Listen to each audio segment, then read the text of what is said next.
écrire une histoire, avoir une narration était quelque chose d'important pour pénétrer encore plus dans la nature.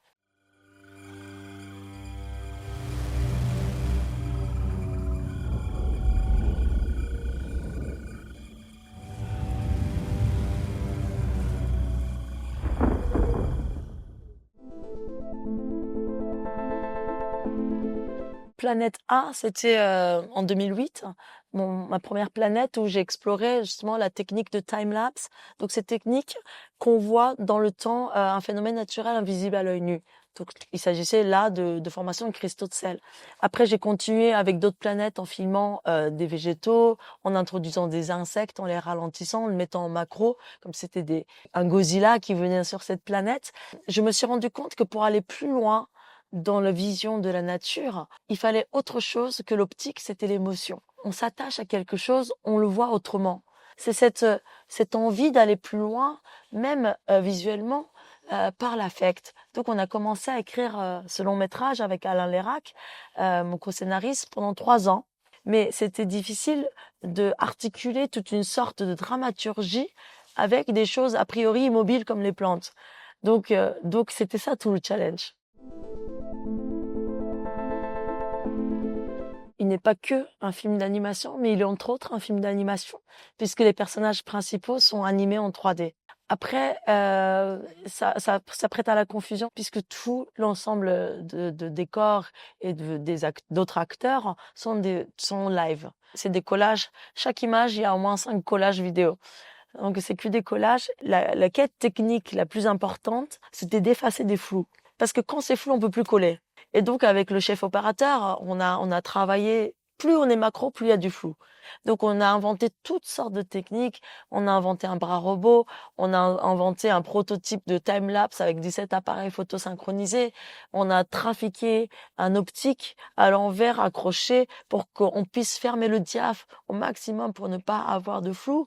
On a fait venir de la lumière qui venait de sortir, qui projette à des kilos de watts de lumière sans que ça crame. Parce qu'en fait, la limace, la lumière, elle est collée. Donc si elle est trop chaude, la limace, elle bouge plus et c'est dangereux pour elle. Donc il faut la lumière LED très forte.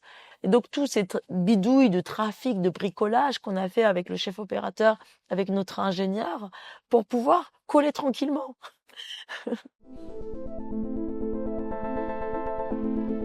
Tout le générique de fin est tiré par une chercheuse formidable qui s'appelle Frédérique Aitouati, qui est historienne de sciences, qui travaille beaucoup sur les problématiques écologiques et aussi sur la représentation de la Terre.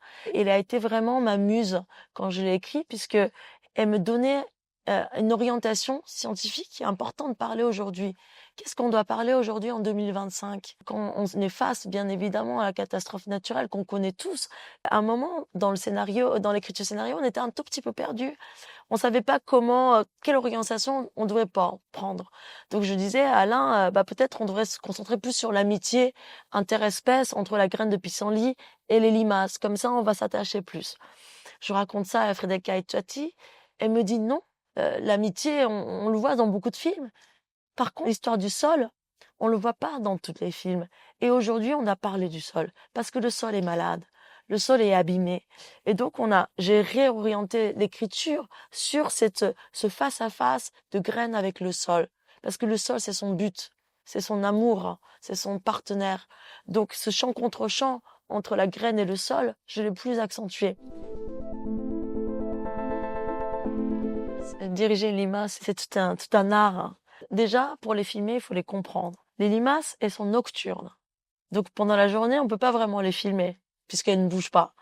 Et si on met la lumière, elles ne bougent pas. Donc, il faut tricher. Il faut faire comprendre qu'en fait, c'est la nuit. Il faut savoir ce qu'elles mangent pour pouvoir peut-être guider d'un sens à l'autre. Dans le film, il y a un champignon qui lui pousse de son corps, comme un cordyceps. Et je voulais que la limace, elle se rétracte. Donc, on l'a soufflé un peu pour qu'elle ferme ses antennes.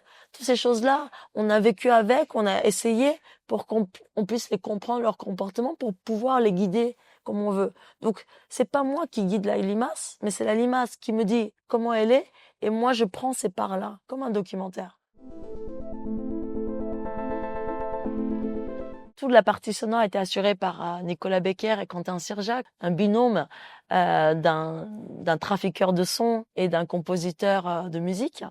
Dès que je les ai rencontrés, je savais que c'était les bonnes personnes parce que quand j'ai écrit à Nicolas Becker, il m'a dit qu'il était en train d'enregistrer le son de la moisissure à l'école normale supérieure. J'ai fait bon, je crois qu'on va s'entendre. Ce que j'ai donné comme instruction, c'est que le bousier que vous voyez n'est pas un bousier, ou l'abeille que vous voyez n'est pas un abeille. C'est un grand oiseau. Il fallait pas mettre des petits sons. L'oursin que vous voyez, c'est un Big Bang. L'œil que vous voyez, c'est un trou noir. Et donc, ces détournements que j'avais en tête, la patate qui est une île, il fallait que je leur explique parce que sinon ils comprenaient pas. Pour eux, c'était une patate. Non, c'est une île. Et le son va aider à faire devenir île.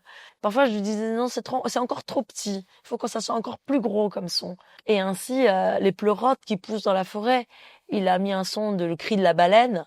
Donc le pleurote est devenu une baleine. Et j'adore parce que le son contribue à changer la définition de ce qu'on est en train de voir. Il y a le trompe-œil, mais moi j'appelle aussi le trompe-oreille. C'est-à-dire qu'avec le son, on a l'impression d'entendre quelque chose d'énorme, mais en fait, c'est quelque chose de petit.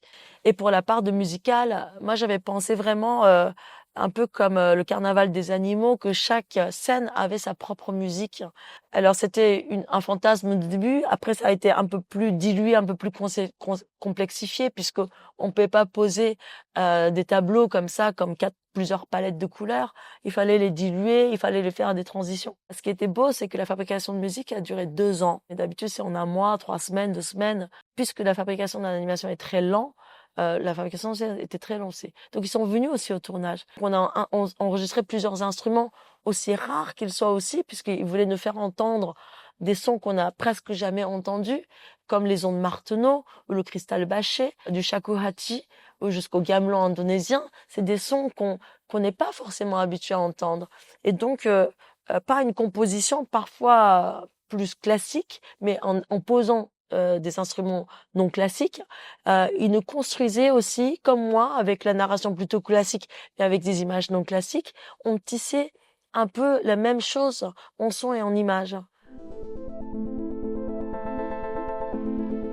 Ce que j'ai appris, peut-être, c'est 2 choses. La première chose, c'est oser. Je pense qu'on est au début, on n'ose pas trop, ou on veut faire comme. On dit, bon, ça c'est peut-être trop. Et en fait, non, il faut... ce qui est beau, c'est cet élan de jeunesse, d'insouciance. Le premier censure, c'est moi-même.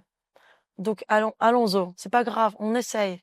Et c'est pas très grave, même si on rate un peu. Avoir cette chaise d'audace. Je pense que c'est la première chose que j'ai appris et que je me dis il faut le garder. Et deuxième chose, c'est cette collaboration horizontale. Peut-être aussi parce que je suis une femme réalisatrice, c'est que je travaille pas de façon pyramidale. Je ne suis pas leur chef. On est en cofabrication. Donc avec Nicolas et Quentin en son, je dis c'est une page blanche parce que ils sont très talentueux et ils connaissent mieux en son que moi. Donc je leur fais bien sûr confiance. Après il y a des envies de narration, donc je leur transmets, mais sinon éclatez-vous. Et pareil pour le co-scénariste, pareil pour le chef opérateur, pareil avec la production, pareil avec le monteur, c'est qu'on était en mutuelle confiance et j'ai appris que j'aimais travailler comme ça. J'aimais travailler en horizontal et plus en vertical comme peut-être traditionnellement on le fait.